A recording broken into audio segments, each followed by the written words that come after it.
ሰላም ጤና ይስጥልኝ ውድ 24/7 ዜና ተከታታዮቻችን፣ የሰዓቱ ዜና ይዤ ቀርቤያለሁ። እስከ ፍጻሜ አብራችሁን ቆዩ። የምንለቃቸው መረጃዎች እንዲደርሳችሁ ላይክ፣ ሼር እና ሰብስክራይብ ማድረጋችሁ እንዳትረሱ በማለት ወደ ዜናው አለፍኩ። አፍሪካዊ ቢሊዮነር አሊኮ ዳንጎቴ በኢትዮጵያ ለሚገነባው ግዙፍ የዩሪያ ማዳበሪያ ፋብሪካ የሚውል የ4.2 ቢሊዮን ዶላር የተፈጥሮ ጋዝ አቅርቦት ስምምነት ከቻይናው GCL ግሩፕ ጋር ተፈራረሙ። የፕሮጀክቱ ወጪ 2.5 ቢሊዮን ዶላር የሚፈጀውና በዓመት 3 ሚሊዮን ቶን ማዳበሪያ የማምረት አቅም ያለው ሲሆን ለ25 ዓመታት የሚቆይ የኃይል አቅርቦት ስምምነት ተደርጎበታል። ለሺዎች የሚተርፍና የግብርና ምርታማነትን በእጅጉ የሚጨምር ይህ በሶማሌ ክልል የሚገኘው የተፈጥሮ ጋዝ ከኢንዱስትሪ ጋር የሚያስተሳስረው ግዙፍ ኢንቨስትመንት ኢትዮጵያን በምስራቅ አፍሪካ ግንባር ቀደም የማዳበሪያ ማምረቻ ማዕከል ያደርጋታል። በክልልና በፌዴራል ደረጃ ያሉ ሁሉም የመንግስትና የፕሮጀክት ተሽከርካሪዎች ሙሉ በሙሉ ወደ ኤሌክትሪክ እንዲዞሩ የትራንስፖርትና ሎጂስቲክስ ሚኒስቴር የትብብር ጥሪ አቀረበ። አውቶቡሶችን፣ ባቡሮችንና ሌሎች የህዝብ ትራንስፖርት አገልግሎቶችን በስፋትና በአግባቡ መጠቀም አገልግሎቱም በወጣለት ታሪፍና መርሃ ግብር ያለ መቆራረጥ እንዲሰጥ ሚኒስቴር መስሪያ ቤቱ ጠይቋል። የትራንስፖርትና ሎጂስቲክስ ሚኒስቴር የኢትዮጵያን የትራንስፖርት ዘርፍ ወደ ኤሌክትሪክና የተፈጥሮ ጋዝ ማሸጋገርና የነዳጅ ቁጠባ ሀገራዊ ጥሪ በሚል ርዕስ መግለጫ አውጥቷል። በአሁኑ ወቅት በመካከለኛው ምስራቅ በተከሰተው ጦርነት ምክንያት የዓለም የነዳጅ ገበያ ከፍተኛ ጭማሪ እያሳየ ነው። ጠቅላይ ሚኒስትር አብይ አህመድም በትላንትናው ዕለት ባወጡት መግለጫ ነዳጅን በቁጠባ እንጠቀም ሲሉ ማሳሰቢያ ሰጥተዋል።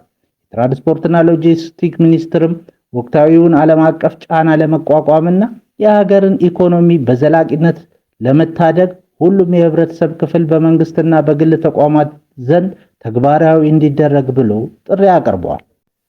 በነዳጅና በኤሌክትሪክ የሚሰሩ ተሽከርካሪዎች ነዳጅን በመተው የኤሌክትሪክ ኃይልን ብቻ እንዲጠቀሙ ማስቻል እንዲሁም በነዳጅ የሚሰሩትን ወደ ኤሌክትሪክና ተፈጥሮ ጋዝ የመቀየር ስርዓት ማጠናከር እስከ 20 ቶን የሚጭኑ የጭነት ተሽከርካሪዎች ወደ ኤሌክትሪክ ከ20 ቶን በላይ የሆኑት ደግሞ ወደ ተፈጥሮ ጋዝና ኤሌክትሪክ እንዲቀየሩ መንግስትና የግል ዘርፍ በቅንጅት እንዲሰሩ መስሪያ ቤቱ ጥሪ አቅርቧል።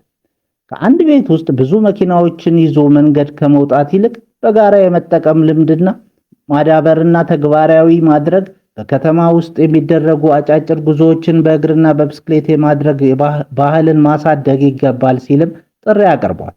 የትብብር ጥሪው የሀገርን የውጭ ምንዛሪ ለማዳን፣ የአካባቢ ብክለትን ለመቀነስና ዜጎች በዓለም አቀፍ የነዳጅ ዋጋ መዋዠቅን እንዳይጎዱ ለማድረግ የታለመ ነው ሲልም የትራንስፖርትና ሎጂስቲክስ ሚኒስቴር ተናግሯል። በሌላ ዜና አሊ ላሪጃኒ መገደላቸው ተነገረ። የእስራኤል መከላከያ ሚኒስትር እስራኤል ካትዝ የኢራን ከፍተኛ ብሔራዊ የደህንነት ምክር ቤት መሪ የሆኑት አሊ ላሪጃኒ በአየር ጥቃት መገደላቸው ማረጋገጣቸውን የተለያዩ ዓለም አቀፍ የዜና ምንጮች ዘገቡ። ላሪጃኒ ከዚህ ቀደም የኢራን ፓርላማ አፈ ጉባኤና የኒውክሌር ድርድር መሪ በመሆን ያገለገሉ ከፍተኛ ባለስልጣን ነበሩ። ግድያ እውነት መሆኑ ከተረጋገጠ ባለፈው የካቲት 21 የቀድሞ መንፈሳዊ መሪ አሊ ካሚኒ ከተገደሉ በኋላ የተፈጸመ ከፍተኛ የባለስልጣን ግድያ ይሆናል። ላሪጃኒ ለመጨረሻ ጊዜ በቴህራን በተካሄደ የድጋፍ ሰልፍ ላይ ከፕሬዝዳንት መስዑድ ፔዜሽኪያን ጋር ታይተው ነበር። እስካሁን ኢራን በጉዳዩ ላይ የሰጠችው ይፋዊ ምላሽ የለም። የእስራኤል ጄቶች የባሲጅ ሚሊሻ መሪን ገደሉ። የእስራኤል አየር ኃይል በትላንትናው ዕለት በቴህራን ሺራዝና ታብሪዝ ላይ ባካሄደው የተቀናጀ የአየር ድብደባ የባሲጅ ሚሊሻ ኃይል መሪ የሆኑትን ጉላም ሬዛ ሶሌይማኒ መግደሉን ገልጿል። በደርዘን የሚቆጠሩ የእስራኤል ተዋጊ ጄቶች የተሳተፉበት ይህ ጥቃት የኢራን የደህንነት ሚኒስቴር ዋና መስሪያ ቤትን፣ የሚሳኤል ዲፖዎችን እና የድሮን ማስወንጨፊያ ጣቢያዎችን ኢላማ ያደረገ ነበር። በሌላ በኩል ኢራን ለአሜሪካ በሰጠችው ጠንካራ ምላሽ ዋሽንግተን የምድር ጦር ወደ ቀጠናው የምትልክ ከሆነ አዲስ ቪየትናም እንደሚገጥማት አስጠንቅቃለች። የኢራን ፓርላማ አፈ ጉባኤ መሐመድ ባከር ካሊባፍ በበኩላቸው ከዚህ ጥቃት ስልታዊ ጠቀሜታ ያለው የሆርሙዝ ሰርጥ የባህር መስመር ደህንነት እንደ ቀድሞ ሊቀጥል እንደማይችል ገልጸዋል። ይህ በእንዲህ እንዳለ የአውሮፓ ሀገራት የዶናልድ ትራምፕን ጥሪ ውድቅ በማድረግ የቀጠናውን ችግር ራሳቸው እንዲፈቱ ማሳሰባቸው ተናግረዋል። በአፍጋኒስታን የአየር ጥቃት የ400 ሰዎች ሕይወት አለፈ። በአፍጋኒስታን ዋና ከተማ ካቡል ውስጥ በተፈጸመ ተከታታይ የአየር ጥቃት ቢያንስ 400 ሰዎች መገደላቸውን የሀገሪቱ ጤና ጥበቃ ሚኒስቴር አስታወቀ። እንደ ባለስልጣናቱ ገለጻ ከሆነ ጥቃቱ ካረፈባቸው ቦታዎች መካከል በሺዎች የሚቆጠሩ ታካሚዎችን የያዘ የእጽ ሱሰኞች ማገገሚያ ማዕከል ይገኙበታል። የአፍጋኒስታን መንግስት ድርጊቱን በሰብአዊነት ላይ የተፈጸመ ወንጀል ሲል የኮነነ ሲሆን ጥቃቱን ፈጽማለች ለተባለችው ፓኪስታን ጠንካራ ተቃውሞ አቅርቧል። በሌላ በኩል የፓኪስታን ባለስልጣናት የቀረበባቸውን ክስ ውድቅ አድርገዋል። ጥቃቱ ያነጣጠረው በወታደራዊ ተቋማትና በሽብርተኞች መሰረተ ልማት ላይ ብቻ መሆኑን በመግለጽ ሲቪሎች ላይ ጥቃት አልተፈጸመም ሲሉ ተከላክለዋል። ይህ ክስተት በጎረቤታማ አገራቱ መካከል ያለውን የቆየ ውጥረት ይበልጥ ያባሰው ሲሆን ዓለም አቀፍ ማህበረሰብ ጉዳዩን በገለልተኛ አካል እንዲመረምር ጥሪዎች እየቀረቡ ነው። የአሜሪካው ፕሬዝዳንት ዶናልድ ትራምፕ እስራኤል ከኢራን ጋር እያካሄደች ባለው ጦርነት የኒውክሌር የጦር መሳሪያ አትጠቀምም አሉ። ትራምፕ ለጋዜጠኞች በሰጡት አስተያየት እስራኤል እንዲህ አታደርግም፣ ፈጽሞ ይህን አታደርግም ሲሉ ተደምጠዋል። እስራኤል የኒውክሌር የጦር መሳሪያ ከታጠቁ ሀገራት ስም ዝርዝር ውስጥ ባትጠቀስም የጦር መሳሪያውን እንደታጠቀች ግን መረጃዎች ያመለክታሉ።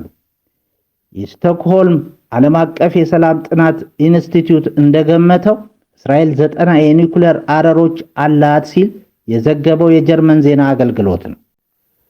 ስሪላንካ ነዳጅ ለመቆጠብ ረቡዕን የእረፍት ቀን አድርጋ አወጀች። የሥራ ቀናትም ወደ 4 ቀናት ዝቅ ብሏል።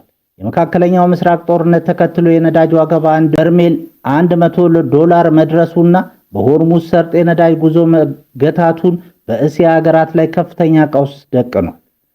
ሊከሰት የሚችለውን የነዳጅ እጥረት ለመቋቋም ስሪላንካ በየሳምንቱ ረቡዕን የመንግስት መስሪያ ቤቶች ዝግ የሚሆኑበት የእረፍት ቀን አድርጋ አውጃለች።